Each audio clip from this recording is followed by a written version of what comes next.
Fala pessoal, sejam bem-vindos, canal Nação Brasil no ar, começando mais um vídeo recheado de informações importantíssimas. Mas antes, inscreva-se agora mesmo no canal, deixe o seu like e compartilhe esse vídeo com o máximo de pessoas. Assim você vai estar me ajudando demais. Giro na tela e notícias a seguir.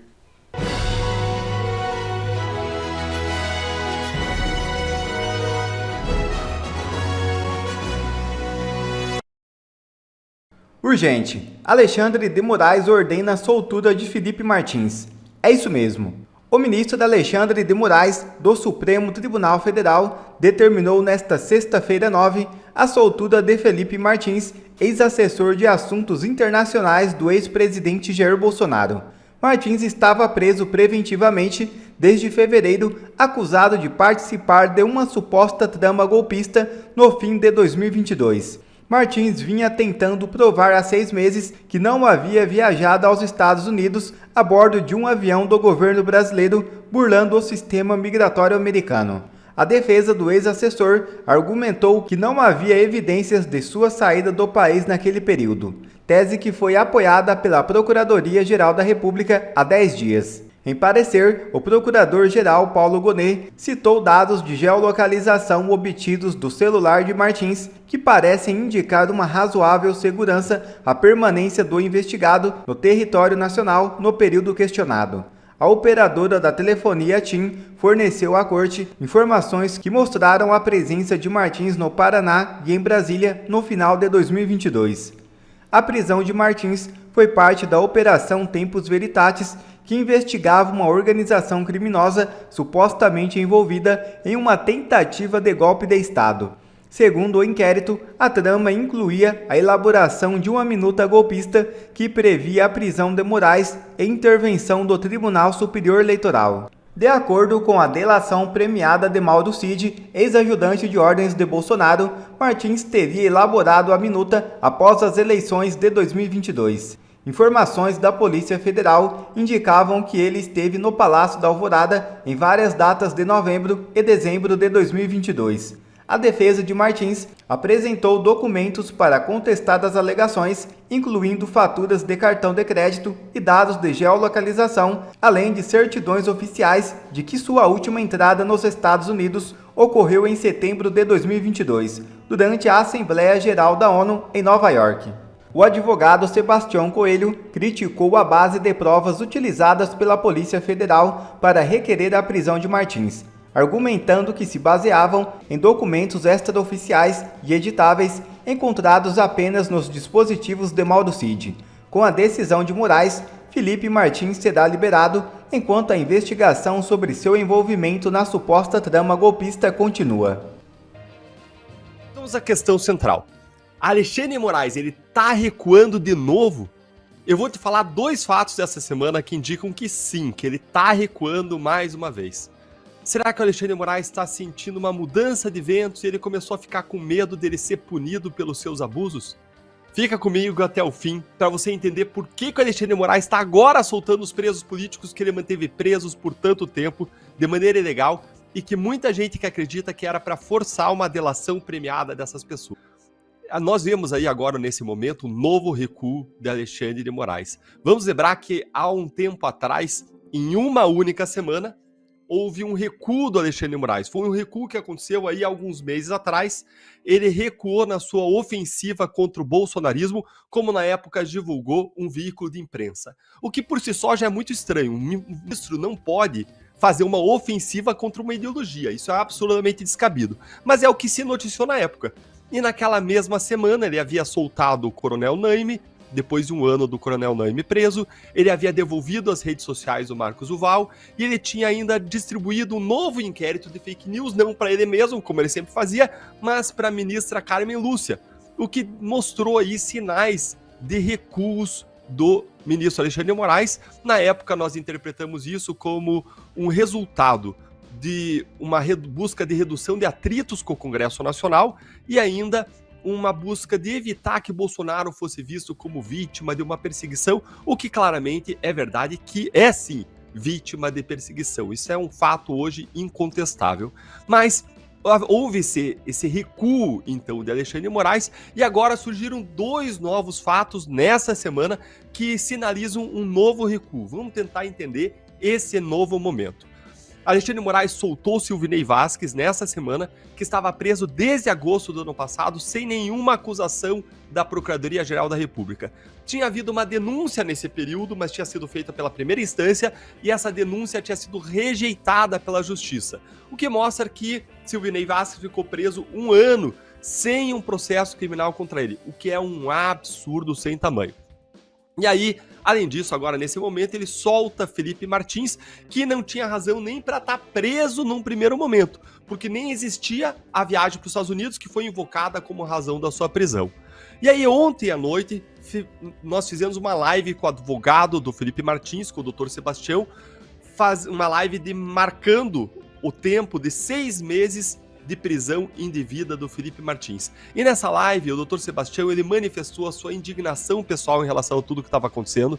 Ele disse que, como um desembargador aposentado, que não precisaria advogar, mas que está advogando, ele fazia isso por convicção e que o objetivo da vida dele era lutar pelas liberdades. E ele não ia desistir enquanto Felipe Martins não fosse solto, ia todos os dias erguer a sua voz contra essa injustiça. Mais ainda, o Dr. Sebastião, que foi aquele que apontou na cara dos ministros do Supremo que eles faziam o Brasil passar vergonha, que eles eram uma vergonha para a nação brasileira, ele mesmo ontem fez uma afirmação muito corajosa.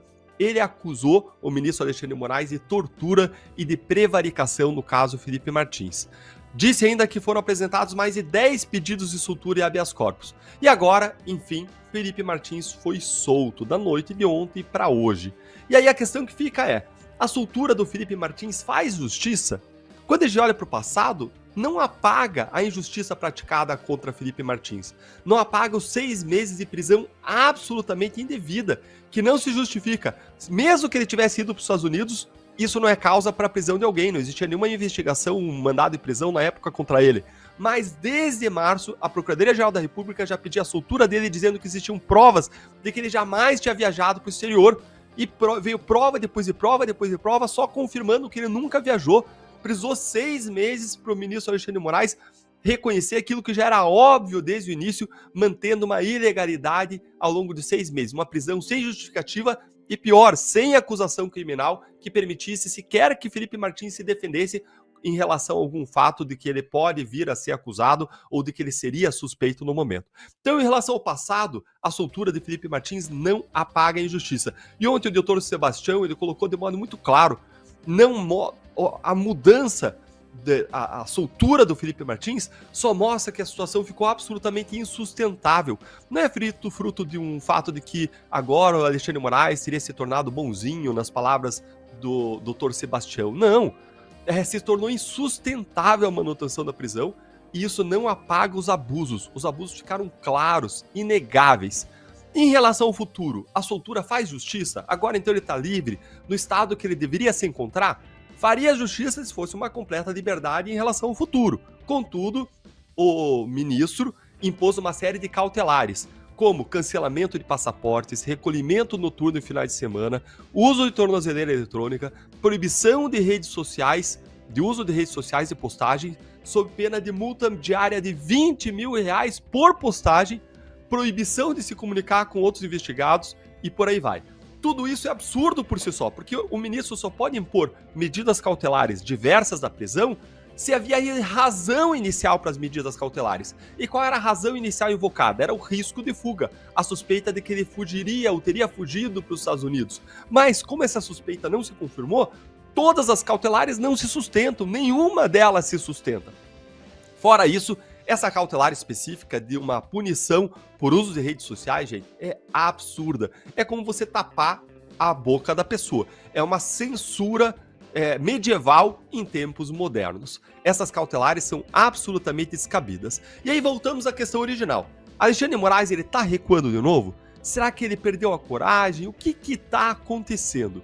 Quando o Elon Musk comprou a briga pelas liberdades dos brasileiros e o Congresso americano liberou os arquivos nas redes sociais, mostrando para o mundo a extensão do regime de censura do Alexandre de Moraes, ao que se seguiu depois daquela audiência histórica do Congresso americano, de que eu tive a honra de participar, o ministro Alexandre de Moraes ele fez o seu primeiro recuo. E eu mencionei há pouco esse recuo, num contexto, inclusive, de uma possível reação do Congresso, num contexto de uma atuação americana, num contexto em que ele estava se sentindo acuado, e ele soltou algumas pessoas e passou a atuar com mais cautela, a ficar um pouco mais quieto, a não aparecer tanto.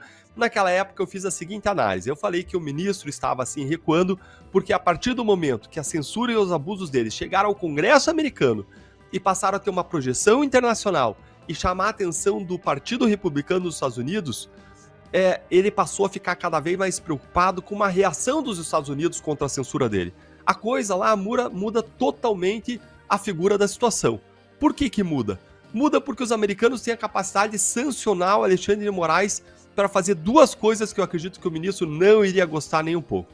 Primeiro, os americanos podem, por uma ordem, que pode vir do novo presidente eleito, quem sabe o presidente Donald Trump, pode vir uma ordem determinando o congelamento de todas as contas bancárias e do patrimônio que o ministro e a família eventualmente tenham no exterior. E, em segundo lugar, os Estados Unidos podem emitir uma ordem proibindo o ministro de viajar para os Estados Unidos, colocando ele naquela famosa no-flight list, em que figuram grandes corruptos internacionais, chefões do tráfico, terroristas e violadores internacionais de direitos humanos. Será que o ministro ia gostar de ser incluído nessa listinha? Gente, com a perspectiva da vitória do Trump, esse risco aumenta mais. Ia ser o fim dos convescotes e dos encontros internacionais dos ministros do Supremo lá em Portugal, com os membros da elite da política econômica e política do Brasil, inclusive aqueles corruptos que se encontram lá com eles. Não ia ter mais aqueles bofes em Nova York, com tudo pago por empresas que têm interesse nas ações que são julgadas pelo próprio Supremo.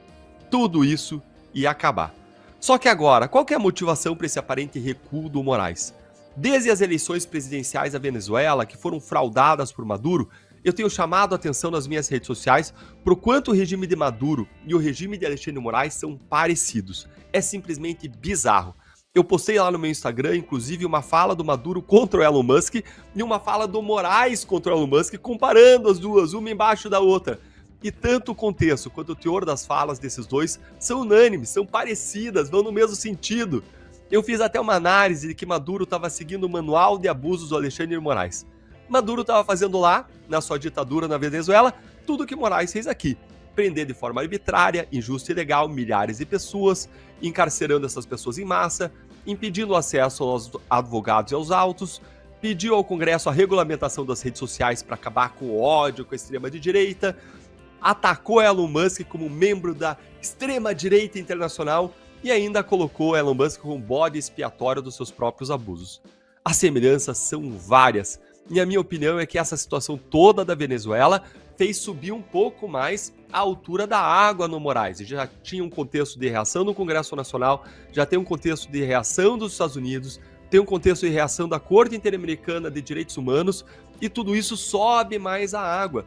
Mostra que o Moraes, o que ele está fazendo aqui, não é coisa de democracia, muito menos de defesa da democracia. É sim coisa de ditadura, coisa de autoritários, de abusadores do poder. As notícias estavam se tornando cada vez mais constrangedoras para o Alexandre de Moraes. E estava cada vez mais claro para o Brasil inteiro que a Venezuela era aqui e o nosso ditador era Moraes. E a situação da prisão do Vázquez e do Martins ficou insustentável. Mais de um ano no caso do Vázquez, 6 meses no caso Martins, nesses casos sem acusação criminal nenhuma contra eles. Cada vez ficaram mais claros os abusos, sem que haja nenhum rumor de que eles, essas pessoas presas, estejam planejando fazer alguma delação, o que seria em tese o objetivo do Moraes, uma delação contra Bolsonaro.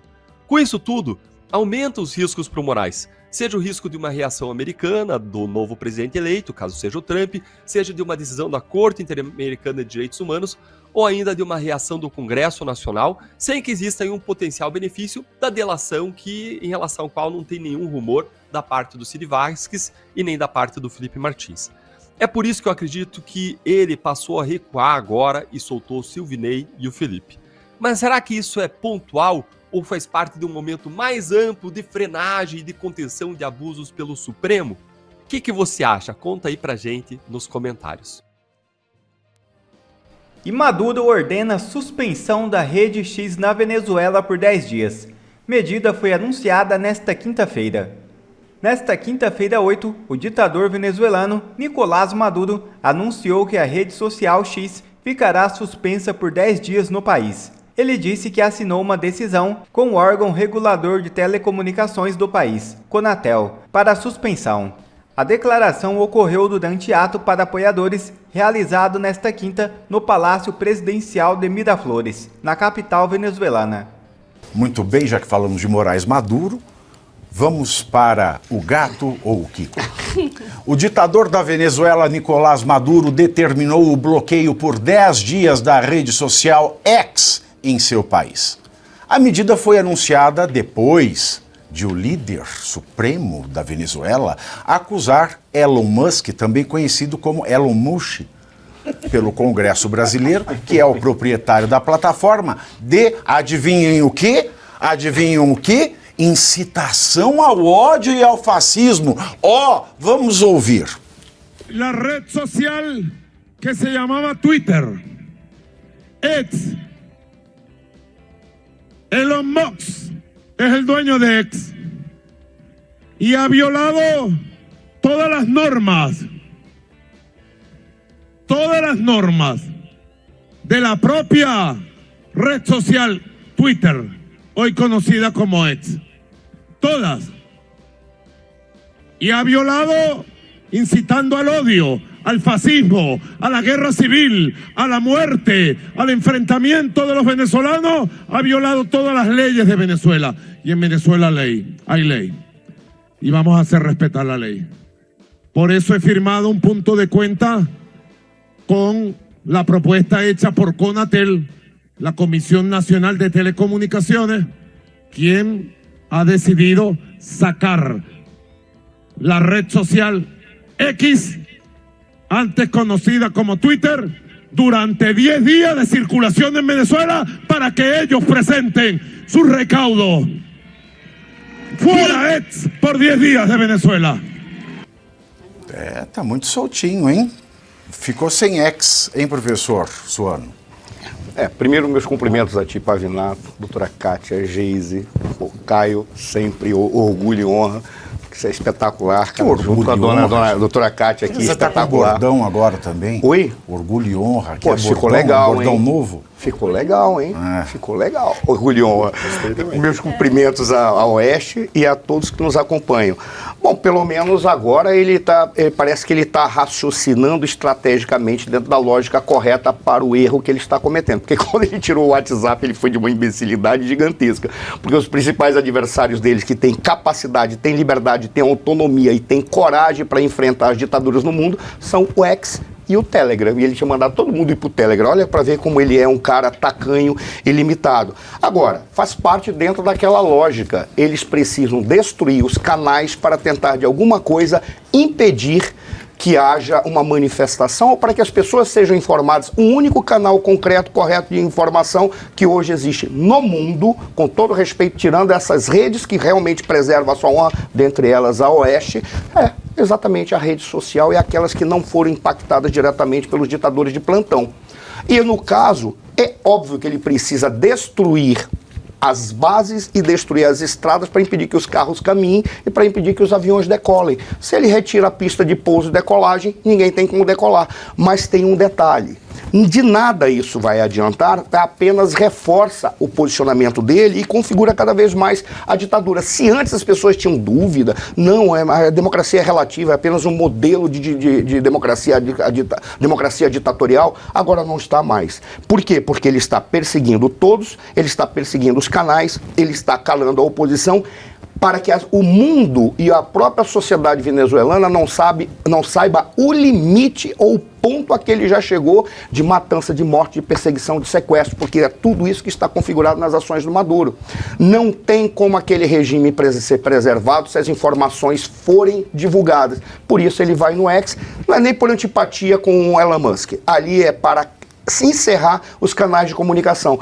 Exemplo, na hora que a organizadora na região da campanha do Edmundo Gonzalez filmou o seu sequestro, eles não esperavam que aquilo fosse possível, porque ali ficou muito claro, aquilo pode salvar a vida dela. Se ela não tivesse filmado, ia acontecer o que acontece em países, por exemplo, que alguém dá uma ligação para um presídio, do presídio eles mandam alguém para ir no meio da rua assaltar essa pessoa e esquecer de levar os documentos, mas dá 30 tiros no assalto. Isso poderia acontecer, é o que eles poderiam alegar lá. Não, ela tropeçou e caiu. Como ela filmou o seu sequestro, ela pode ser salva por essa razão. Mas os atos são contínuos. E na hora que ela está seguindo, dá para perceber o temor das pessoas em olhar para o sequestro. Eles não estavam nem querendo olhar, porque a ditadura, ela trabalha assim. Só para encerrar, o que distingue a ditadura de esquerda, chamada de esquerda, da ditadura chamada de direita? É que de direita não existe. Só que tem um detalhe. Ditadura, que eles falam ditadura de direita, como é que eles alegam? Que as pessoas são, os inimigos, os adversários são identificados, são sequestrados, são presos, são torturados, são assassinados. Agora, sabe qual é a distinção da ditadura da esquerda? Que é o que nós vemos ali com Maduro em todo lugar que tem um governo de esquerda. Os adversários são identificados, são perseguidos, são sequestrados, são presos, são torturados, são assassinados. Mas tem uma diferença. Logo depois, eles matam a família, matam os amigos, matam as testemunhas, eles matam todo mundo. Se existe ditadura de direita, e a direita não admite ditadura, porque a direita, ela busca a liberdade e a exclusão da violência do processo político. É isso que caracteriza ser de direita. Imaginemos que tem uma ditadura de direita, é isso que diferenciaria um do outro.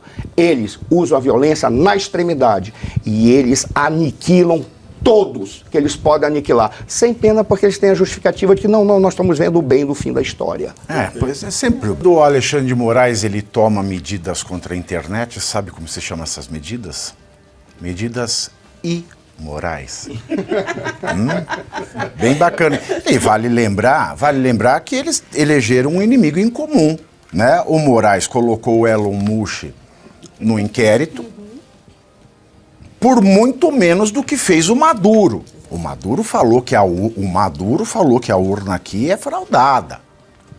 E ele não colocou o Maduro. Exatamente. Daí surge Moraes Maduro, daí surge esse cancionário maravilhoso. Exatamente. É impressionante como a gente não sabe se estamos falando de Venezuela ou se estamos falando de Brasil. A gente precisa lembrar que o Alexandre de Moraes aqui no Brasil censurou o Telegram, tirou do ar o Telegram, porque o Telegram era uma rede social, né, ali da liberdade, não tem censura ali dentro, ele tirou do ar. Ele fez uma lista com o nome das pessoas que eram para ser censuradas, principalmente no Telegram. Dentro dessa lista tem o nome de 2 padres, Padre Paulo Ricardo, Padre José Eduardo. Por que 2 padres estão dentro de uma lista do judiciário e não podem acessar o Telegram? A gente teve bloqueio de contas no X e é uma das brigas com o Alexandre de Moraes, né? Assim que o Elon Musk assumiu o X, ele falou que ele devolveria as contas e ficou essa briga aqui no Brasil, né? Se vai devolver ou não. Em abril, o Elon Musk não, o Alexandre de Moraes pediu investigação sobre esse bafafá, se as contas iam voltar ou não. Contas também suspensas no Instagram. No Instagram, Alan dos Santos, por exemplo, já tem 1,5 milhão de contas, assim, quando todas essas contas voltarem, quando tudo isso passar, ele pode sortear as contas, porque ele faz uma série de contas lá e todas elas são derrubadas. Se você acessar, por exemplo, o perfil da Sarah Winter, tem escrito que a sua região não permite ver o perfil. Por que a gente não pode ver o perfil de uma ex-feminista que fala contra o regime? Eu não consigo entender, sendo que eu tô aqui no Brasil, sendo que eu estou dentro, eu estou sob, né, eu estou embaixo do regime ditatorial. Então, assim, é muito difícil a gente saber, assim, se estamos falando do Brasil ou se estamos falando da Venezuela, porque é exatamente o mesmo modus operandi. Semana passada, o Maduro, ou começo dessa semana o Maduro fez todo aquele show em torno do WhatsApp, mas lembra da tela do celular dele? WhatsApp. Tinha lá o X e o X. O X estava lá, né? Então, assim, ele só atesta tudo aquilo que nós estamos falando, que a rede social é a primeira vez que trouxe a oportunidade para a população se manifestar. Quem tem medo dessa manifestação legítima das ideias da população em rede social, via de regra, é ditador. Não tem outra palavra para caracterizar essas pessoas. Democrata não tem medo do povo, né, cara? Aproveitando aqui, só para complementar a colocação dos colegas que foram muito completos na formação das suas ideias, o que a gente consegue ver, de fato, é uma grande semelhança entre Brasil e Venezuela. E isso se dá por diversos aspectos. Então, eu vou trazer pouquíssimos deles aqui para que vocês não se confundam sobre quem nós estamos falando. Mas nós temos aqui, como já citado, bloqueio de redes, nós temos bloqueios de usuários, nós temos censura a jornalistas. Os únicos usuários que não são bloqueados no Brasil é a da Caracolândia. Exato. Esses estão completamente liberados ou até candidatos que estão indo em biquíni. E agora no cigarrinho do capiroto também. Tem isso também. Mas a gente tem prisão de adversários políticos, né? Isso não é Venezuela, tá, gente? Isso aqui é Brasil, tá bem? A gente tem bloqueio de redes sociais, como já dito, o Telegram, né? E a gente tem uma figura fascista de um autocrata no poder. É ele que decide, não existe lei. Não existe lei. E lá na Venezuela, tá? Não achem que eu estou falando do Brasil, mas lá na Venezuela, o Maduro controla a Suprema Corte. Aqui eu acredito que não, acredito, né, com minha inocência infantil de uma criança de 2 meses, porque eu acho que passou disso, já deve ter um senso do que acontece aqui no Brasil, mas com a minha inocência toda de uma criança de 2 meses de idade, ou até intrauterina, eu diria que somente na Venezuela o presidente controla a Suprema Corte e, portanto, ele controla tudo. E mais uma semelhança, olha que coisa louca, né? A eleição lá será definida pela Corte. E aqui parece que também foi assim em um passado não muito distante. Perceba que eu estou falando genericamente, não estou dando data de eventos e nada, tá bem? Então eu diria, eu até arriscaria dizer que a Venezuela é um caso que ela contraria o discurso habitual. Não é o Brasil que está se tornando uma Venezuela, é a Venezuela que está se tornando um Brasil. E olha, uma notícia de última hora, um avião caiu no começo da tarde de hoje, na cidade de Vinhedo, no interior de São Paulo. Segundo as informações iniciais, se trata de um avião bimotor de passageiros que saiu de Cascavel, no Paraná, com destino a Guarulhos, aqui em São Paulo. Esse modelo comporta, segundo a ANAC, 68 passageiros. Ainda não há informações sobre vítimas. Hospitais de Vinhedo e Valinhos estão sendo mobilizados para receber os feridos, enquanto o Corpo de Bombeiros e a Defesa Civil e a Polícia Militar atendem a ocorrência no local.